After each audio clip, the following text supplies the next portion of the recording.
Цэцэг бол байгалийн үзэсгэлэнтэй нэгэн бүтээл. Би цэцгийг бүсгүй үнэтэй зүйрлэмээр байна. Эмэгтэй хүн зуны үйлрэл хоёрыг одоо адилхан гэж хүмүүс бас ярьдаг те.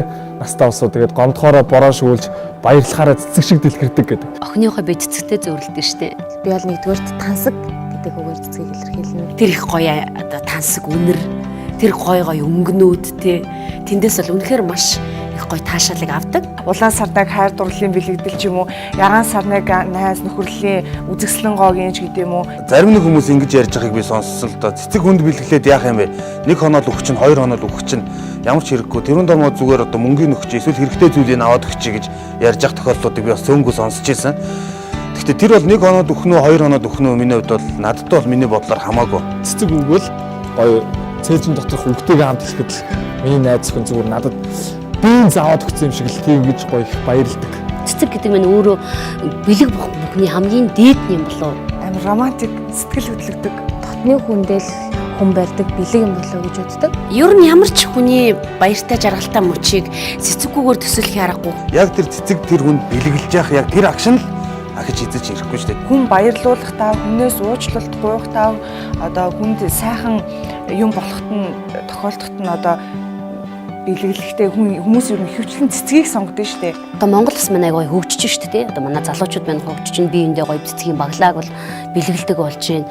Хэдэн зуус харнааг бас биеиндээ бас хайрын бэлэг тэмдэг болгож өгдөг болсон байна. Цэцгийн соёлыг танд бэлэглэе. Бидний аз жаргалын элч. Цэцэг бэлгэлэх хүн маань бол манай Темкавтерийн гэр бүлийн найзууд байдаг. Баярхуу Сараа гэд манай хоёр найз. Тэр хоёр маань дөнгөж сайхан шинэ хүний өлгөдөж аваад нэг хөөрхөн бяцхан охинтой болсон байгаа. Тэгэхээр би ихчтэй ер нь яг ингээд цэцэг бэлгэлж ийснэ бас санахгүй байна. Тэгэхээр ихчтэй энэ удаад цэцэг бэлгэлье гэж бодож байна. Би найзтай бэлгэлэх гэж байгаа.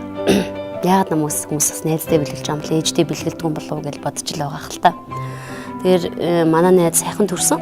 Лили очсон газар ингээд маш гоё үнэр ингээд шууд тардаг тий амар хүчтэй үнэртдэг. Тэг болохоор ээж маань тэр үнэрийг бас хэдэн онож гисэн гэртээ ингээд гоё үнэртүүлээд тэр алганаасаа гоё ингээд гоё кайфыг мэдрээсэй гэж бодож байгаа юм болохоор би ээжтэй Лили явуулна. Яг ингээд цэцэг бэлгэлээ, яг хинт бэлгэлэх үү гэж бодохоор хүн ер нь ээжигээ л бодд юм байна л да. Эмэгтэй хүн тэр тусмаа. Эрэгтэй хүн бол хайр нэгжил хайртай үнэл бас түүж бодох. Боловсон соёлтой те ухаалаг ирчүүд бол хайртай бүсгүүдээ ээжтэй те эмэгтэй хүнд надад цэцэг бэлгэлдэг л гэж боддог.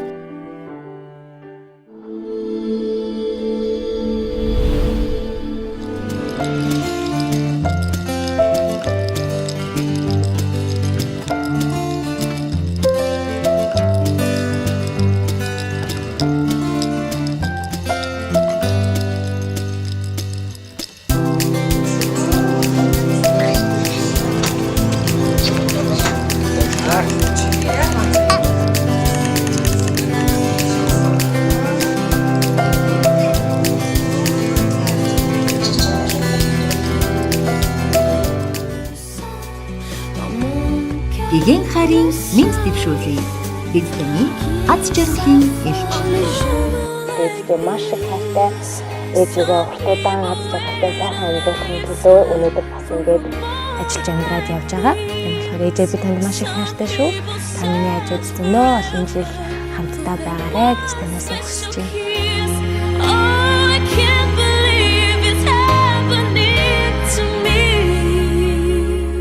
Ээж аав хоёр маань ажилдаа эзгүй байх үед хүүхэд байх. Игч маань надад ээж аавыг одоо орлож байдаг байлаа. Игчтэй энэ ташрамыг бас далимдуулаад гэдэг шиг хайртай шүү гэж хэлээ. Би юу нэг игчтэй хэлж хэлж байгаагүй юм байна. Тэгээд хизээд одоо таны дүү болж төрсөндөө маш их баярлж явдаг шүү. Тэгээд игчтэй цэцэг зориул хийж бэлгэлье.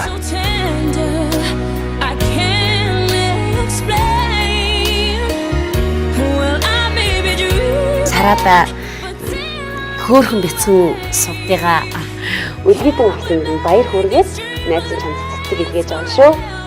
Миний сэтгэлийн бэлгийг хүлээж аваарай.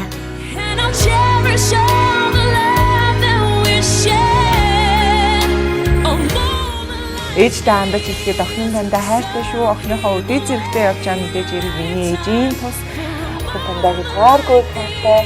Чи айлуулах хариулахын төлөө ээж тэгээд жоохон сайн болно гэж хэлмээр байна. Хайртай шүү ээжтэй.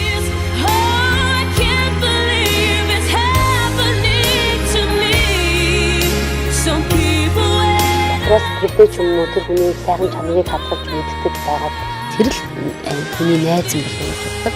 Удахгүй тэгээд найз сарын дараа чи гэж хэлмээр нь тэгээд найзтай зориулаад гоё цэцгийн бодлоо явуулъя гэж бодож байна.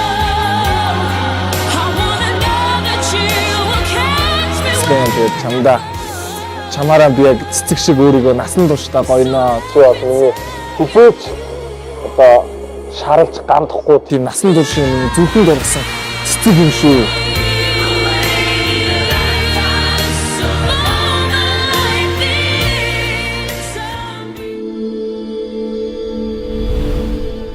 Тэгээд юм хүргэлтийн гинтэн сюрприз цэцгээр хүрэгдэг газрыг бол цэцэгт мэдчилгээл гэж одоо Монголд байдаг бах те. Би бол өөр газрыг ямарсан мэдгүй мэн. Анх бол би одоо фэйсбүүкээс мэдээлэл авсан. Ийм юм байдгийн байна тэгээд ороод үзэхэд дотор маш олон төрлийн сонголттой тэгээ маш олон гоё загвар, дизайн, болт, баглаа ерөөсө тэндээс зүгээр ингээд хүн өөр ингээ гоё сонголтоо хийж болохоор Хэрвээ цэцэгт мэдчилгээгээр ингээд те тань цэцэг ирлээ гэл одоо тоглолтын дээр байж ах ч юм уу гэрт ч юм уу ингээ байж ах амар гоё цэцэг өрөөнд ирвэл баярлал юм байна. Ганцхан тэгээд яг өөрөө би өгөх гэсэн хүндээ аваачаад өгөх нэг өөр. Танд тэрийг тэндээс тэр ингээ илгээлээ гэд авах нэг хоёр шал өөр хоёр мэдрэмж ахгүй. одоо сэтгэлийнхэн сайхан одоо тэр зүйлийг нь дамжуулж өгж байгаа их буянтай гоё ажил юм байлээ. Үйлэн нэвт нартай шидэт тэнгэрийн дор чамаагаан үзэх ад тохиосон өдрийг энхэн насаараа хураалж үнэнч ариун сэтгэлээ харамгүй өгсөн болохоор чинь үеийнхэн чамаагаан хайрлах минь энэ насны минь наад жаргалаа. Цэцэгт мэдчилгээ таны хайрыг зуучлана.